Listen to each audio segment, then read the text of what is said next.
Bonjour tout le monde, on se retrouve aujourd'hui pour une toute nouvelle vidéo où j'ai le plaisir de vous retrouver. On va parler aujourd'hui d'un sujet qui me tient extrêmement à cœur, c'est la création du CV parfaitement adapté au marché suisse. Donc, il faut bien comprendre une chose, c'est que la Suisse est un pays où on parle français, mais c'est pas parce que c'est un pays où on parle français qu'il ne faut pas s'adapter aux règles, qu'il ne faut pas s'adapter aux changements qu'il peut y avoir entre ces deux pays. Donc, il faut bien comprendre que le CV français, je dirais pas qu'il n'a rien à voir avec le CV suisse, mais il y a énormément de modifications à faire si on veut et si on s'estime pouvoir venir travailler en Suisse. Pour ce faire, il va y avoir plusieurs étapes à suivre. Pour commencer, il va falloir valoriser ses diplômes et expériences professionnelles, traduire ces diplômes et surtout faire une mise en page plus que correcte. Ça passera par une photo pro, des descriptions de ces expériences pro qui seront beaucoup plus complètes en fait que sur un CV français classique qui peuvent être souvent bâclés. Sur un CV français, les gens ont souvent tendance à bâcler, ça peut passer auprès des recruteurs, mais en Suisse, c'est pas le cas. Il faut vraiment faire très attention à ça. Donc on commence sans plus attendre euh, par la création du CV suisse. Donc pour ce faire, j'ai pris quelques notes pour cette vidéo. On va commencer par les infos perso. C'est assez classique, finalement, adresse. Pour commencer, au niveau de l'adresse déjà, c'est très important d'avoir une adresse proche de la frontière. Pourquoi? Parce que si on met une adresse, par exemple, je prends mon exemple, moi je viens de Bretagne, et ben en fait le recruteur il va pas pouvoir se projeter avec moi. Si je mets une adresse à 1000 km de la frontière, le recruteur il va se dire attends mais il vient postuler chez moi alors qu'il habite à 1000 km de la frontière, c'est pas possible. Donc si jamais vous n'avez pas d'adresse à la frontière, vous pouvez utiliser l'adresse d'une mairie, par exemple la mairie d'Annemasse, une ville qui est très proche de la frontière.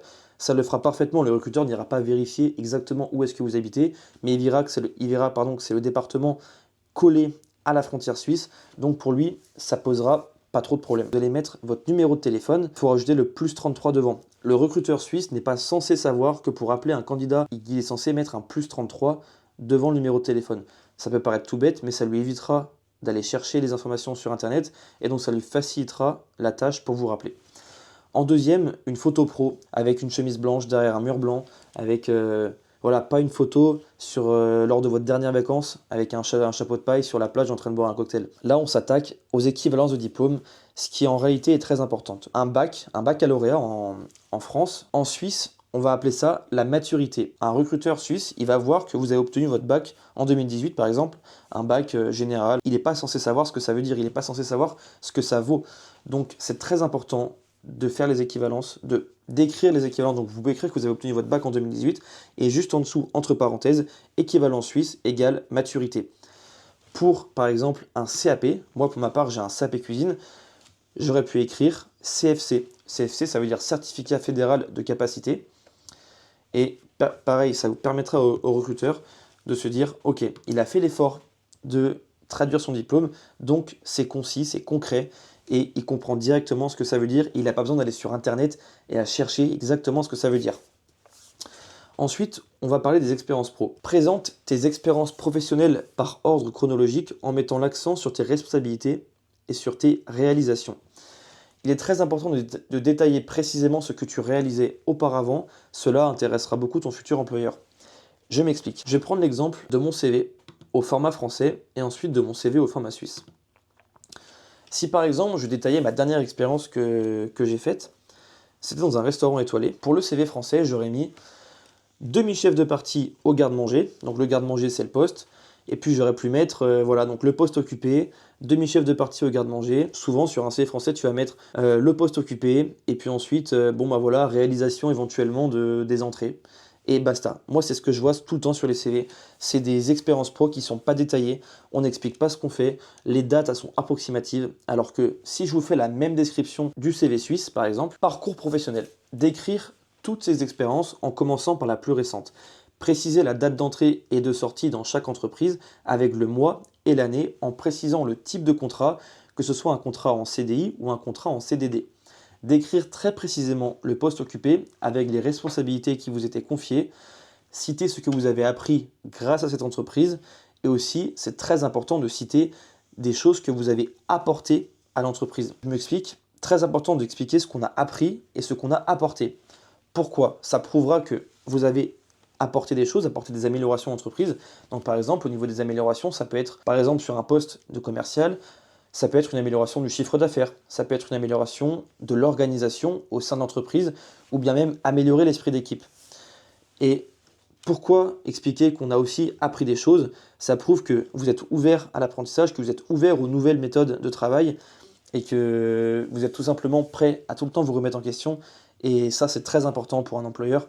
Il se projettera beaucoup avec quelqu'un qui est ouvert d'esprit et quelqu'un qui s'engage à prendre de la maturité et à apprendre une nouvelle façon de travailler plutôt que quelqu'un qui aura juste dit ce qu'il a apporté à l'entreprise. Vous verrez, ça fera toute la différence. Donc maintenant, je vous la refais pour mon CV adapté au format suisse. Par exemple, donc on peut mettre restaurant Tintintin avec le nom du restaurant de novembre 2022 à novembre 2023 par exemple. Donc on précise bien la date d'entrée et la date de sortie. Demi-chef de partie au garde-manger, la ville dans laquelle vous avez travaillé, CDI. Donc on précise bien, moi j'étais en CDI. Apprentissage de la cuisine étoilée auprès du chef. Vous pouvez donner le nom du chef, moi pour ma part en cuisine, voilà. Développement significatif de mes compétences culinaires, notamment dans les techniques de haute gastronomie. Donc là, voilà, je précise que j'ai appris la cuisine étoilée, ensuite que j'ai développé mes compétences culinaires, notamment dans les techniques de haute gastronomie. Gestion efficace des postes de cuisine, respectant les normes élevées de qualité et de présentation. Voilà, une troisième chose que j'ai appris, enfin que j'ai fait, pardon, sur ce poste-là. Et ensuite, transmission de mon savoir à plusieurs apprentis et des commis qui ont travaillé sur mon poste. Le fait de notifier qu'on ait transmis notre savoir, qu'on ait aidé, qu'on ait vraiment participé à la vie d'entreprise et à l'apprentissage d'autres personnes dans l'entreprise, ça prouvera encore une fois votre bienveillance. Le fait que vous transmettez votre savoir, c'est hyper important. Par exemple, je peux vous mettre pour... donc ça, c'était sur ce que j'ai fait pendant l'entreprise et sur ce que j'ai appris grâce à l'entreprise. Je pourrais mettre apprentissage d'une nouvelle façon de travailler, anticiper la mise en place, apprentissage de service pour 350 couverts par jour. Donc ça, c'est sur d'autres expériences. Mais voilà, c'est pour vraiment vous expliquer qu'il faut mettre des choses qu'on a appris, des choses qu'on a apportées. Je vous le répète beaucoup, mais c'est hyper important. Pourquoi je vous dis tout ça? Pourquoi il est très important de modifier votre CV? C'est parce que un recruteur en Suisse, si vous allez commencer à postuler sur des sites, des portails d'offres, ce qu'on appelle des portails d'offres comme JobUp par exemple, les recruteurs vont recevoir 150, 200, 300 CV par jour. Des fois, il y a une offre qui s'ouvre, un poste qui s'ouvre. D'un coup, ils vont mettre l'offre sur LinkedIn, sur JobUp, sur n'importe quel portail d'offres. Et là, ils vont recevoir une tonne de candidatures. Des fois, c'est même traité par des intelligences artificielles. Donc, d'où l'importance d'avoir un CV extrêmement bien réalisé, mais surtout d'avoir un CV qui tape à l'œil et qui est concis, concret, et que le recruteur va voir, il va directement voir quelque chose de clair, détaillé, précis. Et c'est comme ça que votre CV va passer du bon côté et non être directement jeté à la poubelle et passer à la trappe. Des tâches et des réalisations chiffrées, ça c'est important, je le reprécise par exemple pour une expérience en tant que commercial, préciser qu'on a amélioré le chiffre d'affaires de par exemple 10%, ça précisera bien vos actes et ce que vous avez fait dans l'entreprise. Au niveau des langues, l'anglais est très présent, le français aussi, l'allemand aussi. Mentionne tes compétences linguistiques en indiquant ton niveau dans chaque langue. Donc il y a des sites sur Google pour connaître ton niveau, tu tapes niveau de langue et en fait ils vous font des petits tests. Très important de préciser clairement ton niveau. Si tu as fait un voyage linguistique, ça plaît beaucoup aux recruteurs par exemple. Préciser que voilà, j'ai fait un voyage, je suis resté 1 an, j'ai fait un Erasmus, 1 an par exemple en Angleterre, donc je parle très bien couramment anglais. Pour vos centres d'intérêt, ajoutez une section sur tes centres d'intérêt et passions, tout en restant professionnel. Des centres d'intérêt logiques. Si tu as une passion qui est un peu bizarre ou un peu hors du commun, on évite de la mettre, on évite de mettre des choses qui peuvent, pourquoi pas, fâcher un recruteur, on évite ça. Sur un CV suisse, ce sera pas mal vu qu'il soit en 2 pages. Si vous avez beaucoup d'expérience, beaucoup de choses à dire, tout en restant concis et précis, mais c'est pas dramatique et c'est même très bien vu d'avoir un CV sur 2 pages. Quelque chose qui est très bon à savoir aussi, quand vous allez mettre que vous êtes véhiculé pour le permis B, pour ceux qui ont le permis B français, donc le permis de conduire, il faut bien préciser que vous êtes permis B, permis de conduire. Parce qu'en fait, le permis B en Suisse, c'est un permis de travail.